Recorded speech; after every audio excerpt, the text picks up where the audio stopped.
안녕하세요. 켈리의 작은 도서관입니다. 오늘은 알퐁스도데의 별을 소개해 드리겠습니다. 이 작품은 어느 양치기가 주인집 아가씨에 대해 느끼는 순수한 사랑의 감정을 프로방스의 아름다운 대자연을 통해 표현하고 있습니다. 프로방스는 알퐁스도데의 문학 세계를 이루는 중요한 요소 중의 하나입니다. 생애 대부분을 파리에서 보냈음에도 프로방스의 시인이라고 불릴 만큼 고향 프로방스를 사랑했고, 또 그 프로방스는 그의 대부분의 작품에 많은 영감을 주었습니다. 황순원의 소나기를 연상케 하기도 하는 프로방스의 순수한 한 목동의 이야기 들어보시죠.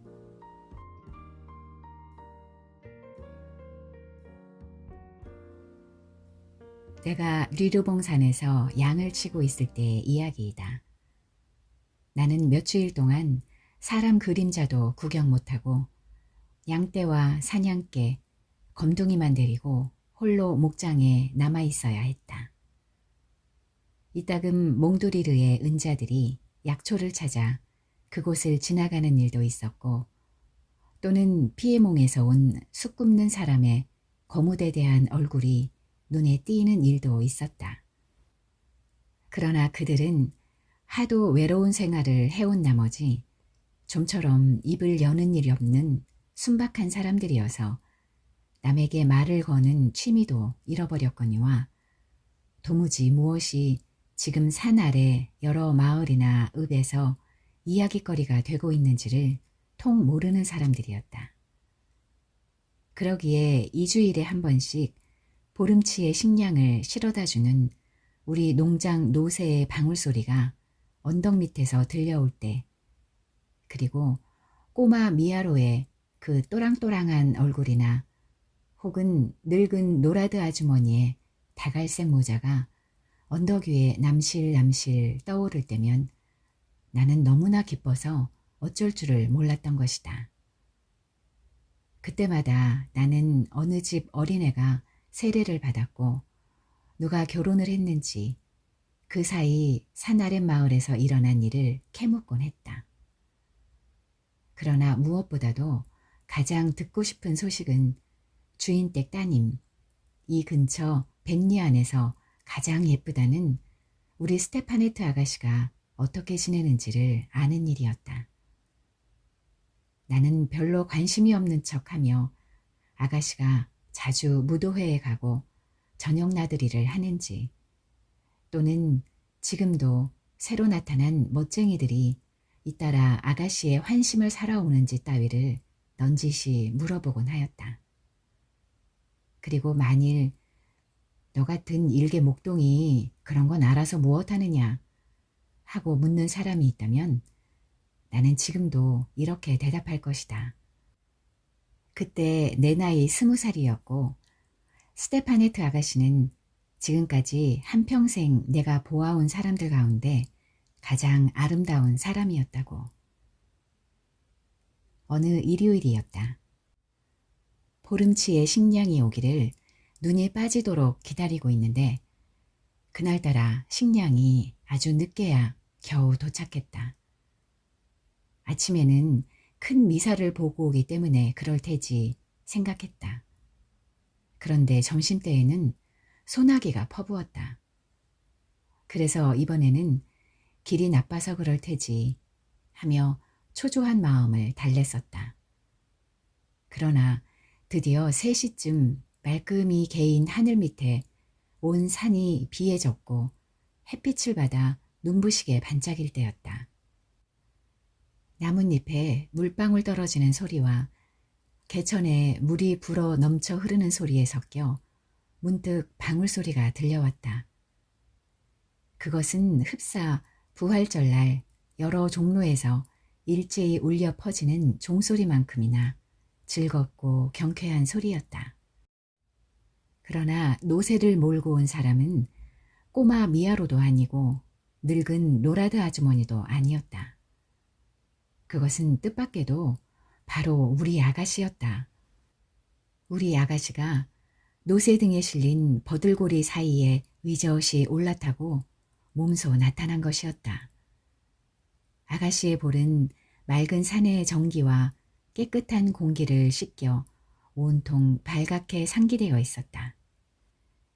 미아로 꼬마는 알아 누워있고 노라드 아주머니는 휴가를 얻어 자기 아이들을 보러 갔다는 것이었다. 그리고 아름다운 스테파네트 아가씨는 덤불 속에서 길을 잃어 헤맸다는데 아가씨 머리에 꽂은 꽃 리본이며 그 눈부신 스커트, 그리고 그 곱게 빛나는 레이스로 단장한 화려한 옷차림을 보면 차라리 어느 무도회에라도 들러서 놀다가 늦어진 것처럼 보일 지경이었다. 아, 귀여운 아가씨. 스테파네트 아가씨는 아무리 바라보아도 실증이 나지 않았다. 이때까지 아가씨를 이렇게 가까이서 보는 것은 처음이었다. 겨울이 되어 양떼를 몰고 들로 내려가 저녁을 먹으러 농장으로 들어가면 이따금 아가씨가 식당을 가로질러 갈 때도 있었다. 그러나 우리 같은 하인들에게 말을 거는 일은 없었다. 늘 아름답게 차려입고 약간은 거만해 보였는데 그런데 지금 그 아가씨가 바로 내 눈앞에 와 있는 것이었다. 오로지 나만을 위해서. 그러니 그만하면 넋을 잃을 법도 하지 않은가. 바구니에서 식량을 내리기 무섭게 스테파네트 아가씨는 신기하다는 듯이 주위를 둘러보기 시작했다. 아가씨는 아름다운 나들이 옷을 더럽힐까봐 스커트 자락을 살짝 걷어 올리더니 양을 몰아넣는 울타리 안으로 들어갔다.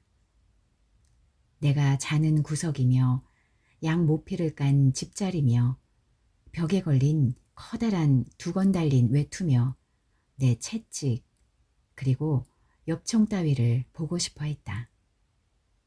그 모든 것이 아가씨에게는 재미있고 즐거웠던 것이다. 그래, 여기서 산단 말이지? 참 가엾기도 해라. 밤낮 이렇게 외로이 세월을 보내면 얼마나 갑갑할까. 무얼 하며 시간을 보내지?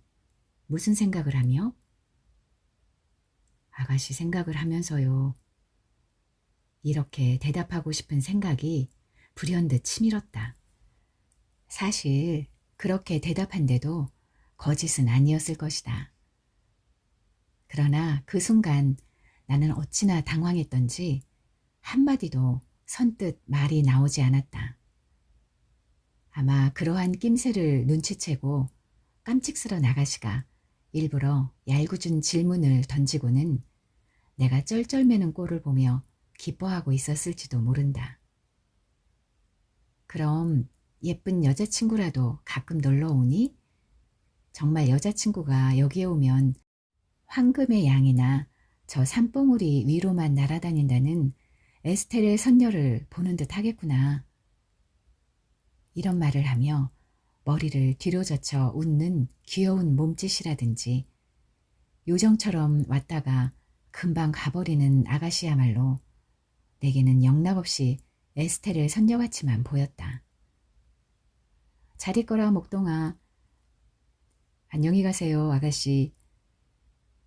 마침내 아가씨는 빈 바구니를 노새 등에 싣고 떠났다.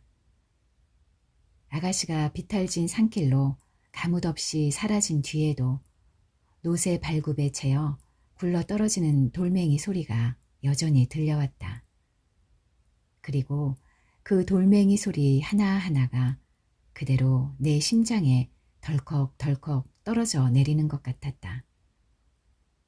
나는 오래오래 그 소리에 귀를 기울였다.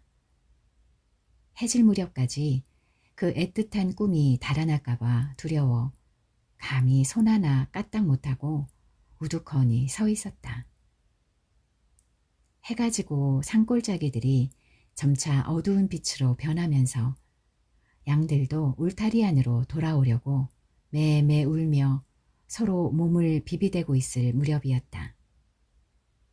바로 그때 저 아래 언덕배기에서 나를 부르는 소리가 들려오는가 싶더니 아가씨가 나타났다. 아가씨는 조금 전 생글생글 웃던 모습은 온데간데 없고 물에 흠뻑 젖어서 추위와 공포로 오돌오돌 떨고 있었다. 아마 언덕 아래 소르그 강이 소나기에 물이 불었는데 길을 쓰고 굳이 건너가려다가 그만 물에 빠질 뻔한 모양이었다. 난처한 일은 그렇게 날이 저물고 보니 농장으로 돌아갈 생각은 아예 꿈도 꿀 수 없게 되었다는 것이다. 지름길이 있긴 했지만 아가씨 혼자는 도저히 찾아갈 수 없을 것이고, 그렇다고 내가 양떼를 내버려 두고 아가씨와 동행할 수도 없는 노릇이었기 때문이다. 걱정하고 있을 가족들 생각에 아가씨는 안절부절 못했다. 나는 그런 아가씨를 안심시켜 드리려고 최선을 다하는 수밖에 다른 방법이 없었다. 7월이라 밤도 아주 짧습니다, 아가씨. 조금만 참으시면 돼요. 그러고 나서 나는 황급히 불을 피워 아가씨의 발과 시냇물에 젖은 옷을 말리게 했다. 그리고 우유와 치즈를 가져다 주었다. 그러나 가엾은 아가씨는 불을 쬐려고도 무엇을 먹으려고도 하지 않았다. 구슬 같은 눈물을 글썽이는 걸 보니 나도 그만 울고 싶어졌다. 마침내 밤이 오고야 말았다. 아득한 산꼭대기에 겨우 쌀아기만큼이나 햇볕이 남아있어 서쪽 하늘에 증기처럼 한 줄기 빛이 비껴있을 뿐이었다. 나는 아가씨가 울타리 안에 들어가 쉬기를 바랐다. 새 집 위에 한 번도 써보지 않은 새 모피를 깔아놓고 안녕히 주무시라고 인사한 다음 나는 밖에 나와 문 앞에 앉았다. 비록 누추할 망정 잠든 얼굴을 신기한 듯 들여다보는 양들 곁에서 스테파네트 아가씨가 양들 중에 가장 순결하고 귀여운 한 마리 양처럼 내 보호를 받으며 편히 쉬고 있다고 생각하니 자랑스러운 마음이 벅차오를 뿐이었다. 이때까지 밤하늘이 그렇게도 유난히 깊고 별들이 그렇게도 찬란하게 보인 적은 없었다. 그때 갑자기 살인문이 열리더니 아름다운 스테파네트 아가씨가 나타났다. 아가씨는 잠을 이룰 수 없었던 것이다. 양들이 뒤척일 때마다 짚이 버슥거리고 혹은 잠결에 매하고 우는 놈도 있었으니까. 그래서 차라리 밖에 나가 모닥불 곁에 있는 게 낫겠다 싶었던 것이다. 나는 모피를 벗어 아가씨 어깨 위에 걸쳐주고 모닥불을 더 세게 지폈다. 그리고 우리 둘은 아무 말 없이 나란히 앉아 있었다. 만약 한 번만이라도 밖에서 밤을 새워본 일이 있는 사람이라면 인간이 모두 잠든 깊은 밤에는 또 다른 신비로운 세계가 고독과 적막 속에 눈을 뜬다는 것을 잘 알고 있을 것이다. 그때 샘물은 훨씬 더 맑은 소리로 노래하고 연못에는 자그마한 불꽃들이 반짝인다.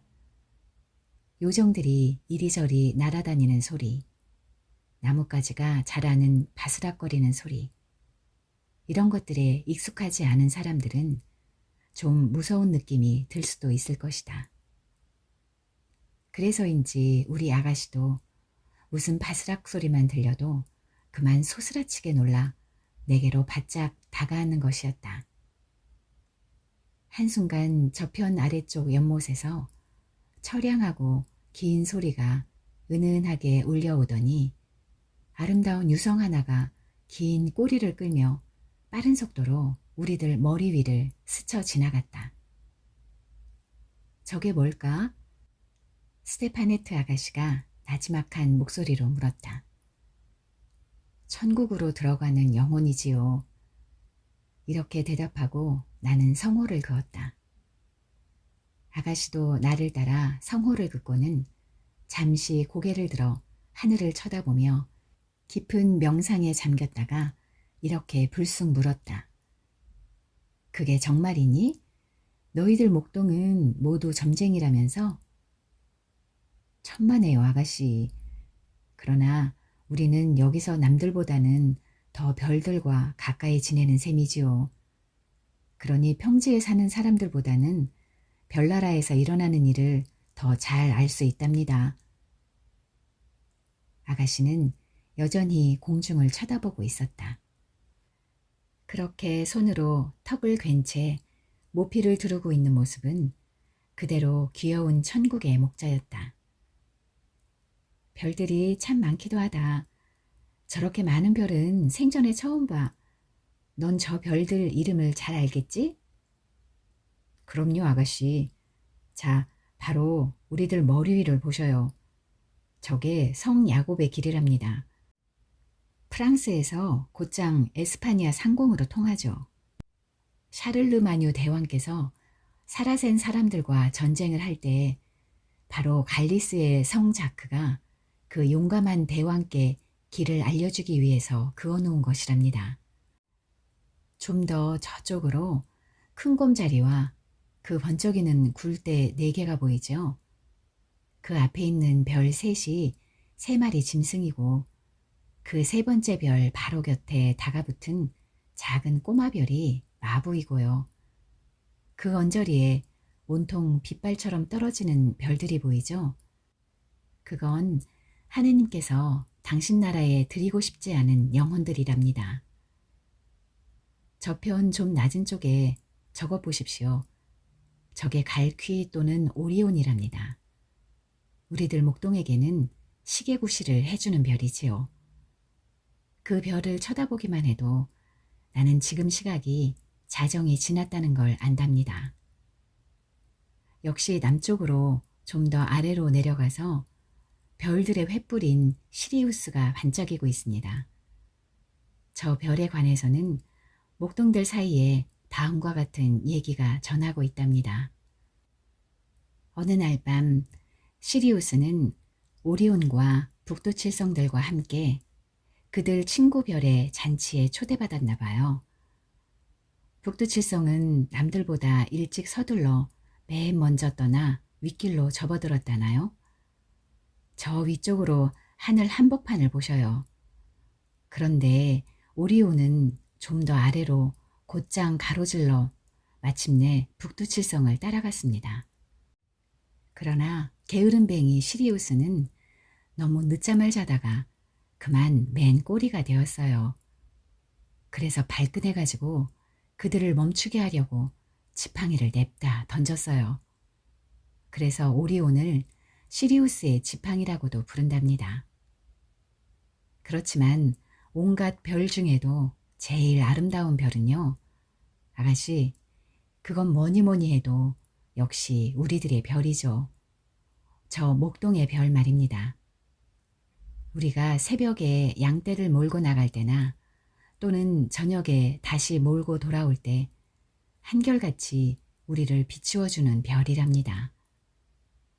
우리들은 그 별을 마글론이라고도 부르지요.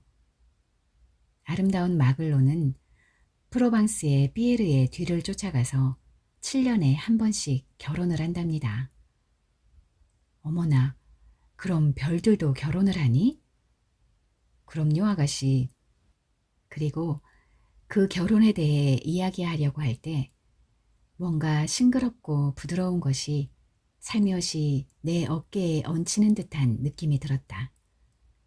아가씨가 졸음에 겨워 그만 가만히 내 어깨에 머리를 기댄 것이었다. 아가씨는 먼동이 터올라 별들이 빛을 잃을 때까지 그대로 내게 머리를 기대고 있었다.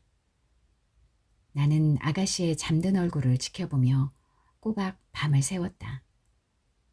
가슴이 설레었지만 그래도 내 마음은 아름다운 것만을 생각하게 해주는 밤하늘의 비호를 받아 어디까지나 순결한 생각을 잃지 않았다. 우리 머리 위에는 총총한 별들이 고분고분한 양떼처럼 고요히 움직이고 있었다. 이따금 이런 생각이 내 머리를 스쳐 지나곤 했다. 저 숱한 별들 중에 가장 가냘프고 가장 빛나는 별 하나가 그만 길을 잃고 내 어깨에 내려앉아 곤히 잠들어 있는 것이라고.